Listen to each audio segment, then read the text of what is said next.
Israel ने Iraq के अंदर भी घुसपैठ कर ली और किसी को पता भी नहीं चल पाया। इराक का शहर नजफ में जो करबला का मैदान है उससे तकरीबन 180 किलोमीटर दूर इजराइल की सेना ने अपना एक बेस भी बना लिया और वहां पर हवाई पट्टी भी बना ली और इसकी खबर खुद ईरान को भी नहीं लग पाई। इजराइल कहां कहां पर इस्लामिक देशों में घुसपैठ करके बैठा है अमेरिका की मदद से, खुद इस्लामिक देशों को भी इस बात की जानकारी नहीं है। वो तो गनीमत यह है कि ईरान जैसा ताकतवर देश अभी मिडिल ईस्ट में मौजूद है जो इन लोगों को मुंहतोड़ जवाब दे रहा है। अगर ईरान ना होता मिडिल ईस्ट के अंदर तो ये खाड़ी देश अब तक इनके पूरी तरह से गुलाम बन चुके होते। ग्रेटर इजराइल का सपना जो इजराइल देखता है, इजराइल के उस सपने को पूरा होते हुए देर भी नहीं लगेगी अगर ईरान हार जाता है। इसीलिए ये ईरान को पूरी तरह से खत्म करने पर तुले हुए हैं। अरबी देश इनका साथ दे रहे हैं। ईरान को खत्म करने में अरबी देश इनका साथ दे रहे हैं, जबकि इन अरबी देशों को यह बात मालूम नहीं है कि अगर ईरान चला जाता है तो फिर ये पूरी तरह से हमें अपना गुलाम बना लेंगे। यूएई जैसे देश अपने देश के अंदर इजराइल को पनाह दे रहे हैं, रिश्ते अच्छे कर रहे हैं, लेकिन अगर ईरान खत्म हो जाता है, जो होगा नहीं कभी भी, अगर हो जाता है तो गुलाम बनते देर नहीं लगेगी इन अरबी देशों को। फिलहाल टॉपिक पर आते हैं। इराक के अंदर जो नजफ शहर है जहां पर करबला का मैदान है, वहां से तकरीबन 180 किलोमीटर दूर रेगिस्तान के एरिया में एक सूखी झील है। रेगिस्तान एरिया है, पानी तो है नहीं दूर दूर तक।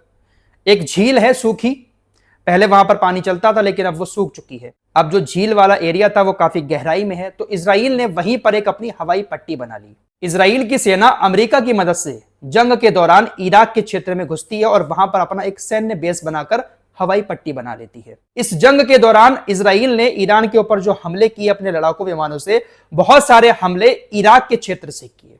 इसकी जानकारी इराक की सेना को भी नहीं लग पाई कि हमारे एरिया में इजराइल ने सैन्य बेस बना लिया है।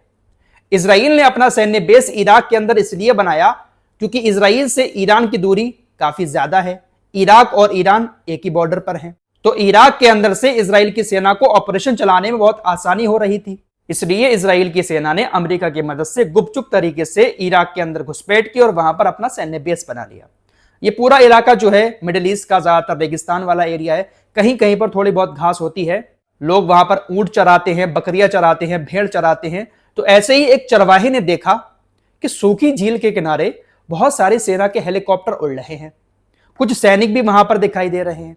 उसने जब इस बात की जानकारी अपनी इराकी सेना को दी कि उस रेगिस्तान के एरिया में कुछ सैनिक देखे गए हैं। मीडिया रिपोर्ट्स के मुताबिक जब इराकी सैनिकों को यह जानकारी मिली कि वहां पर कोई हलचल हो रही है, कुछ सेना के हेलीकॉप्टर आ रहे हैं, सैनिक भी वहां पर मौजूद हैं, तो जब इराक की सेना वहां पर पहुंची देखने के लिए, तो इजराइल की सेना ने उनके ऊपर हवाई हमले कर दिए।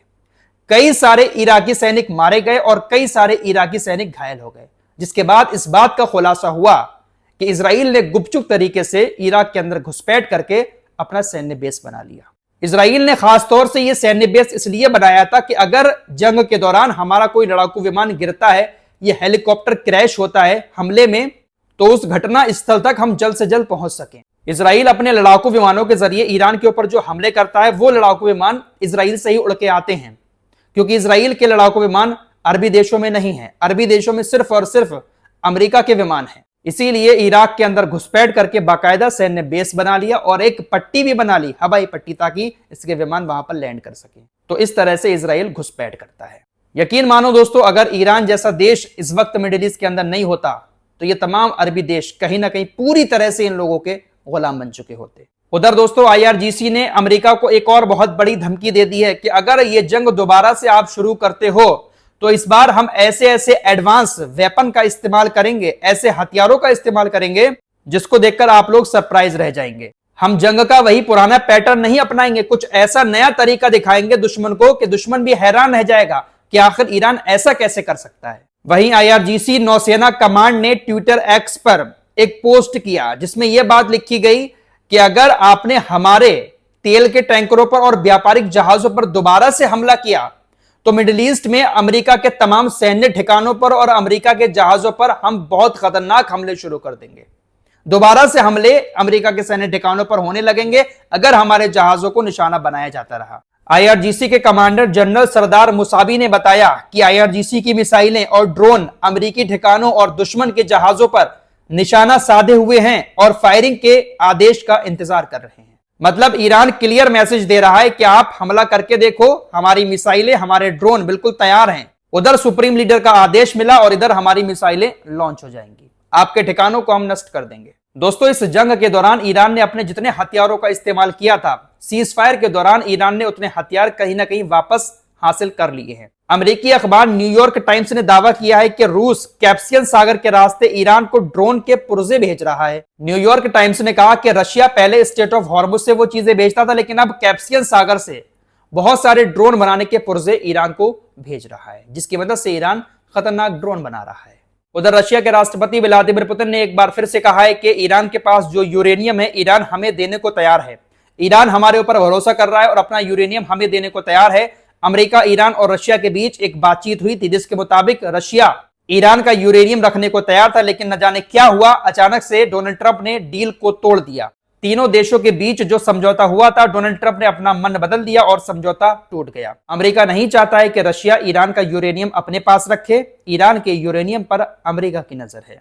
उधर कतर की राजधानी दोहा के तट के पास एक मालवाहक जहाज पर मिसाइल हमला हुआ। यह मिसाइल किसने दागी, अभी तक इस बात की जानकारी सामने नहीं आई है, लेकिन हमले के बाद जहाज में आग लग गई। आग पर काबू पा लिया गया, हालांकि किसी के हताहत होने की खबर नहीं। अज्ञात मिसाइल थी। यह मिसाइल किसने छोड़ी, अभी तक इस बात का पता नहीं लग पाया है। तो ईरान की आड़ में इन अरबी देशों के ऊपर कहीं ना कहीं अमेरिका और इजराइल के गुट जो हैं वो भी हमले कर रहे हैं, और सीधा इल्जाम इसका ईरान के ऊपर आ रहा है। उधर दोस्तों, ईरान की न्यायपालिका ने इस बात का ऐलान किया है कि तकरीबन 262 संपत्तियां ईरान के अंदर जब्त की जा रही हैं, उन लोगों की जो लोग ईरान से बाहर रहते हैं। उनके ऊपर आरोप लगे कि वो अमेरिका और इजराइल का सपोर्ट करते हुए नजर आए, जिसकी वजह से 262 संपत्तियां ईरान के लोगों की ईरान के अंदर जब्त कर ली गई, जो ईरानी लोग ईरान से बाहर रहते हैं। और ऐसा भी कहा जा रहा है कि इन लोगों की नागरिकता भी ईरान की रद्द की जा सकती है, क्योंकि इनके ऊपर दुश्मन के साथ मिले होने का और दुश्मन का सपोर्ट करने का आरोप है। फिलहाल कुल मिलाकर ईरान और अमेरिका के बीच समझौता हो नहीं पाएगा जब तक ईरान के पास यूरेनियम है। ईरान अपना यूरेनियम देगा नहीं, जो कि उसने काफी सालों की मेहनत से निकाला है। अमेरिका को जब तक यूरेनियम नहीं मिलेगा, अमेरिका भी खामोश नहीं बैठेगा। भले ही अमेरिका खुलकर ईरान के साथ जंग ना लड़े, लेकिन कुछ ना कुछ खुराफात होती रहेगी मिडिल ईस्ट के अंदर अमेरिका और इजराइल के द्वारा। छुटपुट हमले ये लोग कर दिया करेंगे, 2-4 दिन चला करेगी जंग, फिर रुक जाएगी। लेकिन ये लोग जब तक यूरेनियम हासिल नहीं कर देंगे, शायद पीछे नहीं हटेंगे। देखा जाए तो हार तो हो चुकी है पूरी तरह से, लेकिन बस वही है ना कि सुपर पावर वाला जो नशा है, वो नशा अभी भी सवार है। इस रिपोर्ट में इतना ही। कुछ और खबरों के साथ फिर हाजिर होंगे। अपना ख्याल रखिएगा। अल्लाह हाफिज।